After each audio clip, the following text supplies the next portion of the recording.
Hello everyone and welcome to another edition of What's on My Desk.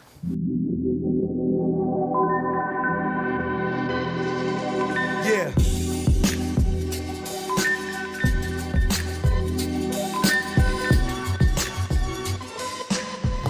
Today's What's on My Desk episode is actually dedicated to one of my viewers based on a question that he asked in one of the previous Q&As. I mentioned in the Q&A that I'm going to do this, so here I am.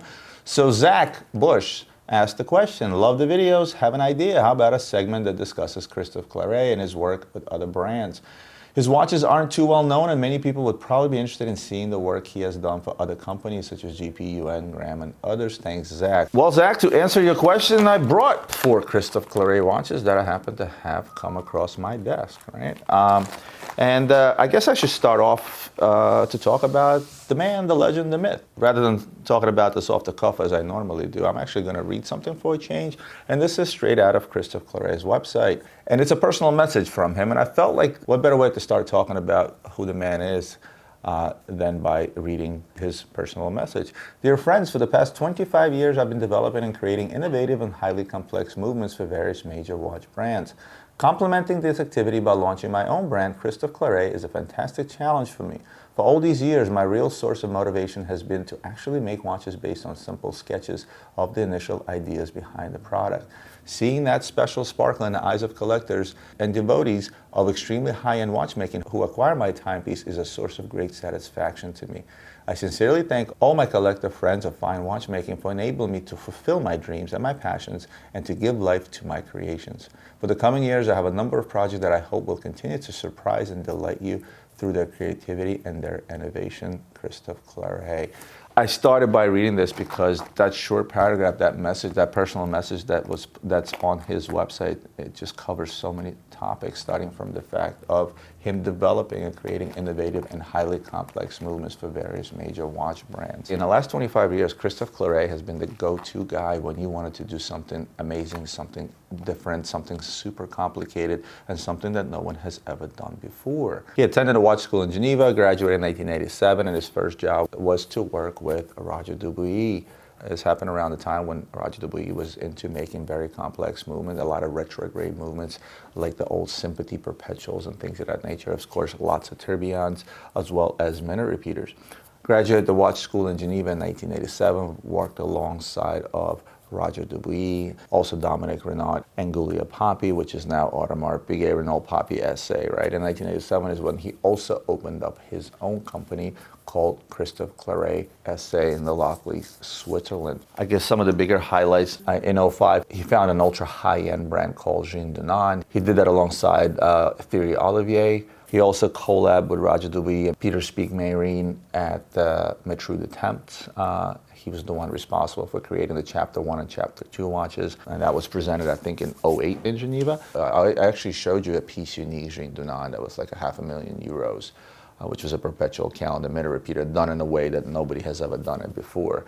And these are just a few to mention. Of course, he was involved in many other projects, and like I said, people in the industry often will reach out to Christophe to make movements for them. Every time Christophe would come out with a piece, it would actually shock the watch industry from a horological perspective. I mentioned before, I've met Christophe one time. I was in Basel, I think it was 06 or 07, when he introduced the Extreme 1 watch. And the whole thing about this was, and this was actually my question to him, and I'm like, how did you come up with this idea, right? So you have a vertical watch that is a tourbillon with 2 glass cylinders on either side that shows the time of day using magnets. And I was like, Mr. Claret, I mean, how do you even come up with something like this? Here you are, you have a very old technology of a tourbillon that will adjust the mainspring due to the effect that gravity has on the movement, right? But yet at the same time, you're putting magnets into the watch where gravity is a magnetic pull at the same time. And the watch was almost like magic. Like, I was blown away by that particular watch. I mean, I was really blown away by that particular watch. But this is a What's on My Desk, not a history of Mr. Claret. So let me show you briefly a watch I have shown before, and I'll have Ian link that episode as well, where I showed off the Blackjack Watch, which is one of his later creations. I won't get much into detail of this particular watch because I did a whole episode on it. I'm just going to show you guys once again. This is the Blackjack Watch. This has a mirrored finish dial, so you guys can see me right in the dial. This is just another variation of it, but in a nutshell, you can play blackjack with this watch, right? Let's shuffle up and deal. I'm gonna take a hit, another hit, and so on. Again, there's a combination of buttons you have to press for this watch to work properly as a game. Trust me, it does work. And if you want to see more on this one, check out the episode I did on this particular watch. And of course, for good measure, you have a roulette wheel in the back. So the rotor acts as a roulette wheel, right? And every time you shake the watch, it will land on a different number. Also important to mention is this little emerald right here. And that can be set by the manufacturer to your lucky number. Right now it's set at 36. Of course, if your lucky number happens to be 22, then that emerald will be placed here. How complex is this watch? I can't even begin to tell you. Start with the idea, right? And this goes back to the message that is on his website. It's to actually make watches based on simple sketches of initial ideas behind their product. So he's the kind of guy that says, you know what, I'm gonna make a blackjack watch, probably not having a single idea of how he's going to execute it, yet whatever he puts his mind to, he actually makes. Blackjack watch retails for $213,000. I should mention right off the bat, Christophe Claret's creations are not cheap, okay? He makes them in very few numbers. All this stuff is limited in production or limited editions for that matter, but they are not cheap, right? As this next watch I'm about to show you, and this is the first time I'm actually handling this particular model, and this is what's called the Maestoso, not to be confused with the Maestro model. There's a challenge behind every single creation that Christophe, I guess, takes on, or comes up with and then takes on, and then he tackles it in a watch, right? So Maestoso has written a new chapter in horology, right? And what is the challenge is to equip a wristwatch with a traditional detent escapement, a mechanism usually designed to run in a perfectly stabilized position, and which, thanks to sublime beauty, managed to eclipse the tourbillon. Enabling the mechanism to operate in all positions that wearing a wristwatch entails without resorting to the convenience of a modern shorter detent is a genuine gamble, pulled off via the 3 parts and a series of additional innovative systems. To prevent the detent from turning over, an anti-pivot cam integral to the spring balance works in conjunction with the safety finger. To cope with the risk of overbanking, a flexible thrust bearing fitted on the wheel and connected to the balance absorbs any excess energy. Christophe Claret has also endowed the watch with a constant force guaranteeing stable energy and amplitude throughout the power reserve. Of course, the design was based on older technology, right? Marine chronometers. These antique timepieces featured incredibly accurate pivoted detent escapements that enabled the calculation of longitude for safe navigation at sea. Maestoso's breathed new life into this historical regulator by optimizing its design and functionality specifically for the wristwatch. Super geeky, right? This stuff is super geeky. This stuff is super nuts and bolts. And for anybody that's into horology for nuts and bolts, Christophe Claret is certainly the ticket on some of the creations that he has made in the past and is making now. This was a limited edition of 20 pieces. Retail on the watch is $204,600. And remember, this is not a tourbillon, but yet a different way to execute a watch that would do what that of a tourbillon does and much, much more. I mean, the constant escapement alone is a hell of a bonus as far as I'm concerned in this particular watch.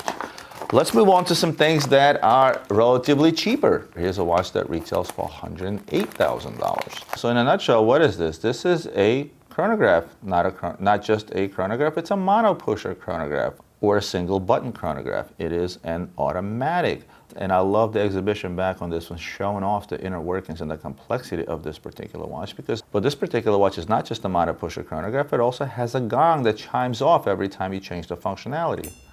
As seen here. Start, stop, reset. Now you would think, okay, cute idea. What's the innovation here? Well, before you get into the nuts and bolts, Christophe pays a lot of attention to design as well. There's another version of this that's red, and this was inspired by the movie Tron, if you remember how the cars were lit up with neon lights, and I'll have Ian pop up a picture of that particular version. The chronograph design itself was designed to mimic a cockpit. You have horizon indicators here, right? And of course, the chime you heard earlier, let me just set it off again, was inspired by a boxing bell ring. So, you know, every time you set off a chronograph, it's an indicator of go, right? And I think the boxing bell is certainly a good fit. But let's talk about the nuts and bolts on why this is a lot more special than just a chronograph that chimes, right? The monopusher chronograph with striking mechanism and constant force escapement. Again, this has the constant force escapement, as I showed you in the other watch, which is not something to be taken lightly. And I've talked about constant escapements in previous episodes and the importance of them, especially when I showed the Girard Perregaux watch. So the automatic winding chronograph photographed cathedral gong audibly chimes with each change of the functions. The latter, the acknowledged king of chime, is visible at 10 o'clock and is equipped with a patented system that avoids the gongs vibrating against each other. You get that in a lot of these chiming watches. Those gongs, they'll vibrate against each other, affecting of how will vibrate against each other, and that's not a good thing inside a watch movement. Again, the constant force escapement, and you can actually see that at 6 o'clock. The energy from the escapement remains constant from the beginning to the end of the power reserve. Precision was the overriding goal. The perpetual movement mechanism exercise a hypnotic visual effect which may be admired beneath a meticulously chambered sapphire bridge, revealing the full extent of the master watchmaker know-how. And this goes back to what I was telling you. Look at the back of this thing. Let's look at the front closely again, as much as I can zoom in. There's the sapphire bridge, and then let's look at the back. Just amazing. There's your $108,000 justified, right? And last but not least, I'm gonna go to the cheapest watch out of the four. This watch only retails for $58,300. And you're gonna say, well, you're probably not getting much for that kind of money considering the price tags on the other pieces. Let's have a look at the Aventicum collection, right? Marcus Aurelius. Aventicum is inspired by the gold bust of Roman Emperor Marcus Aurelius, unearthed in 1939 at the Aventicum, Switzerland. At the heart of the timepiece, Christophe Claret has placed a small-scale reproduction of the bust in gold, 3 millimeters high and micro-engraved. Its full beauty can be appreciated thanks to miroscope optics that magnify and project the microsculpture like a three-dimensional hologram. Once we turn over the Aventicum watch, the patented transparent sapphire winding rotor of the automatic movement can be admired through the display back. The rotor is embellished with 5 numbered Roman Gaul racing chariots in full swing of a thrilling competition. A sapphire rotor, to me, is a beautiful thing. I mean, it's not entirely sapphire, obviously, but for the most part, this is a sapphire rotor. So this is more of an artistic piece rather than a complicated piece. Although the way the time is displayed is somewhat unconventional, kind of reminds you of a mystery watch, right? From Cartier, or let's say that of Frank Muller, because again, you have sort of these 2 discs that go to tell time. So again, unconventional time display, bust in the middle is certainly something that isn't easily accomplished. I wish I could somehow loop this and show you guys what that looks like. The statue itself is definitely a piece of work. The rotor itself is definitely a piece of work. At the end of the day, this is a hell of a watch. You know me, guys, I love history, and when a watch represents history, especially ancient history to me, it certainly sings to me as it may sing to some of you guys. Well, last but not least, you know what we're going to talk about. We're going to talk about resale value, right? And I know you guys have often seen Christophe Claret discounted. Why? Because it suffered the fate of pretty much any other independent watchmaker out there that decides to go the route of creating watches and really, really charging up for them. I will tell you one thing before I get into pricing, is every single watch that Christophe Claret creates and sets a retail price on is extremely, extremely justified. This isn't something that comes off of a production line, or this isn't something where a watchmaker is doing the same thing over and over, repeating what other major manufacturers are doing. Christophe Claret charges for the innovation that he puts into every single timepiece that he creates. Every single piece that Christophe makes takes tremendous amount of time. Well, for one, let's talk about the genius of Christophe Claret, having to come up with such ideas, such daring ideas, such bold ideas to come up with a blackjack watch or a poker watch, which he also has, not to mention the extreme tourbillon that I talked about, plus the pieces that I just showed you. In my eyes, the man is a genius. In my eyes, he's top 3 innovators in today's world of horology, and he will continue being so because he refuses to go the traditional route. Every time he comes out with a timepiece, it's got to be bold, it's got to be avant-garde, it's got to be something new. It has to be highly innovative and complicated, and therefore he charges the retail prices that he charges. If I took a blackjack watch and compared that to, let's say, a Richard Mille chronograph and some sort of a TPT material that retails for $160,000 versus $200 on that, it's night and day in terms of horology. So Christophe Claret watches are for those that can appreciate the nuts and bolts, that really appreciate innovation, complications, and horology overall. Christophe Claret is not a watch for those that want to show off. Odds are when you go to a party, half the people will have no idea that you have a $200,000 watch, because it's not about hype here, it's about innovation and horology. And due to that, the resale value suffers. Oftentimes you see a lot of these pieces are heavily discounted, as high as 50% off retail, and even sometimes even more if it's on a secondary market, because the market itself on Christophe Claret watches is small, right? A lot of these watches are made in editions of 20, 30, definitely under 50, right? Some were made in even lesser editions. Obviously wanted to highlight the man, the legend, and his legendary works, again, to the extent that I could of what I have in stock, obviously, and show you guys something different. We always talked about hype watches. I show you Richard Milles and Audemars and a lot of highly complicated stuff as well from some of these major hype manufacturers at the moment. And I've always said there's absolutely nothing wrong with hype. But at the end of the day, whether you can, somebody that can afford these expensive pieces from Christophe Claret, I've always told you guys one thing: there are many ways to look at a watch, at a brand, and at a manufacturer.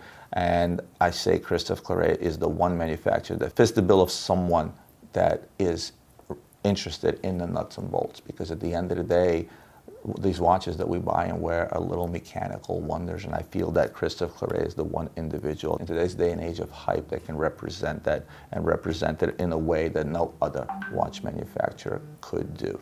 Well, guys, that's it for me for today. I hope you enjoyed today's tour of the most innovative and complex horology out there, from a man who I find to be a living legend, and that's Christophe Claret. Zach, thank you for asking that questions and giving me an idea for what's on my desk episode. And other than that, guys, you know what to do. Hit the like button, hit the subscribe button. If you're watching this and you're not a subscriber, it's important to me. I keep an eye on that number, and that's really my reward that luckily keeps ticking up when I do these videos week in and week out. And last but not least, don't forget to share this with your friends, because this is what helps my channel grow organically. Other than that, guys, I'll see you next week for more watch reviews and other videos.